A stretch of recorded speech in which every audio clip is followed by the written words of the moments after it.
Hello everyone, welcome to our constitution of India series. अगर आप judiciary, AIBE, LLB, APO या किसी भी लॉ एग्ज़ाम की प्रिपरेशन कर रहे हैं या सिर्फ कॉन्स्टिट्यूशन को सिंपल लैंग्वेज में समझना चाहते हैं तो ये सीरीज़ सिर्फ आपके लिए है। यहाँ हम कॉन्स्टिट्यूशन को बिल्कुल ईजी लैंग्वेज में एग्जाम्पल्स और फ्लो चार्ट्स के साथ समझेंगे। तो चलिए शुरू करते हैं सबसे बेसिक क्वेश्चन से। आखिर कॉन्स्टिट्यूशन होता क्या है? तो मैं आपसे एक सिंपल क्वेश्चन पूछती हूँ। सोचिए, अगर कल से इंडिया में सारे ट्रैफिक रूल्स ख़त्म हो जाएं, ना रेड लाइट, ना स्पीड लिमिट, ना हेलमेट का कोई रूल, तो क्या होगा? हर जगह एक्सीडेंट्स और कन्फ्यूजन। अब स्कूल का एग्जांपल लेते हैं। अगर स्कूल में कोई रूल्स ना हो, ना टाइमिंग का, ना यूनिफॉर्म का, ना एग्ज़ाम का, तो स्कूल क्या चल पाएगा? बिल्कुल नहीं। जिस तरह स्कूल को चलाने के लिए रूल्स चाहिए, वैसे ही एक देश को चलाने के लिए भी रूल्स चाहिए, और उन सबसे इम्पॉर्टेंट रूल्स को हम कहते हैं कॉन्स्टिट्यूशन ऑफ इंडिया। कॉन्स्टिट्यूशन होता क्या है? सिंपल लैंग्वेज में, कॉन्स्टिट्यूशन इंडिया का रूल बुक है, लेकिन सिर्फ रूल बुक नहीं, ये इंडिया का सुप्रीम लॉ भी है। इसका मतलब इंडिया में जितने भी लॉज बनते हैं, चाहे पार्लियामेंट बनाए या गवर्नमेंट कोई पॉलिसी लाए, सबको कॉन्स्टिट्यूशन के अकॉर्डिंग ही चलना पड़ेगा। अगर कोई लॉ कॉन्स्टिट्यूशन के अगेंस्ट हुआ तो सुप्रीम कोर्ट या हाई कोर्ट उस लॉ को कैंसिल भी कर सकता है। इसलिए कॉन्स्टिट्यूशन को सुप्रीम लॉ ऑफ लैंड कहा जाता है। अब कॉन्स्टिट्यूशन में लिखा क्या है? अब क्वेश्चन आता है, कॉन्स्टिट्यूशन में ऐसा क्या लिखा?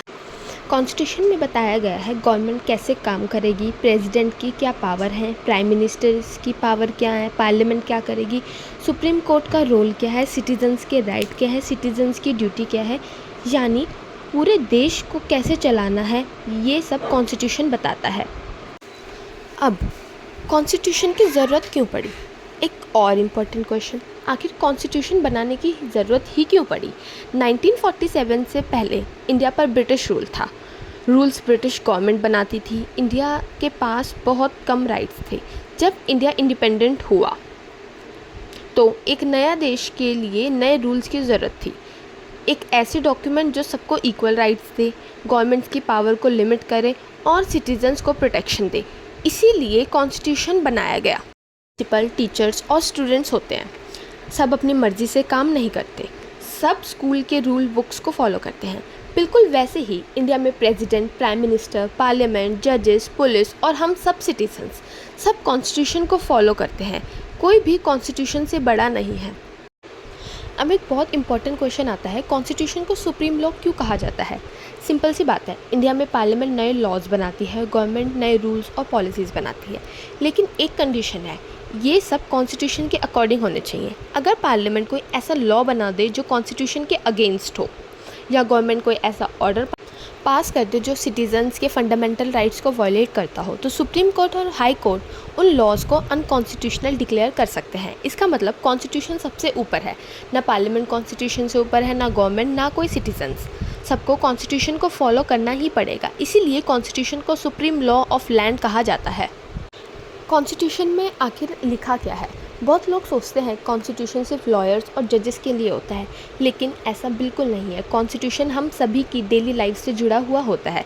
इसमें बताया गया है गवर्नमेंट का स्ट्रक्चर क्या होगा, प्रेसिडेंट क्या करेगा, प्राइम मिनिस्टर की पावर क्या होगी, पार्लियामेंट का रोल क्या होगा, सिटीजन्स की फंडामेंटल ड्यूटीज़, फंडामेंटल राइट्स क्या होंगे, इलेक्शन कैसे होंगे, इमरजेंसी कब लग सकती है, और अगर फ्यूचर में कॉन्स्टिट्यूशन में चेंजेस करना हो तो उसका प्रोसीजर क्या होगा। यानी एक देश को चलाने के लिए जो भी बेसिक रूल्स ज़रूरी होते हैं वो सब कॉन्स्टिट्यूशन में लिखे होते हैं। इसी वजह से कॉन्स्टिट्यूशन को इंडिया का लॉ बुक कहा जाता है। अब कुछ इम्पॉर्टेंट फैक्ट्स जो हर लॉ स्टूडेंट्स को याद होने चाहिए। कॉन्स्टिट्यूशन अडॉप्ट हुआ 26 नवंबर 1949 को। ये लागू हुआ 26 जनवरी 1950 को। इसलिए हर साल 26 जनवरी को रिपब्लिक डे की तरह सेलिब्रेट किया जाता है। ओरिजिनली कॉन्स्टिट्यूशन में 395 आर्टिकल्स, 22 पार्ट्स और 8 शेड्यूल थे। ड्राफ्टिंग कमेटी के चेयरमैन डॉक्टर BR अम्बेडकर है, और आफ्टर अमेंडमेंट इसमें 448 आर्टिकल्स हो चुके हैं। तो एट द एंड आज हमने क्या समझा? कॉन्स्टिट्यूशन सिर्फ एक लॉ बुक नहीं है, ये इंडिया का फाउंडेशन है। ये हमें बताता है कि गवर्नमेंट कैसे चलेगी और सिटीजन्स के राइट्स कैसे प्रोटेक्ट होंगे। अगली वीडियो में हम एक बहुत इंटरेस्टिंग क्वेश्चन का आंसर जानेंगे। इंडिया को कॉन्स्टिट्यूशन की ज़रूरत क्यों पड़ी?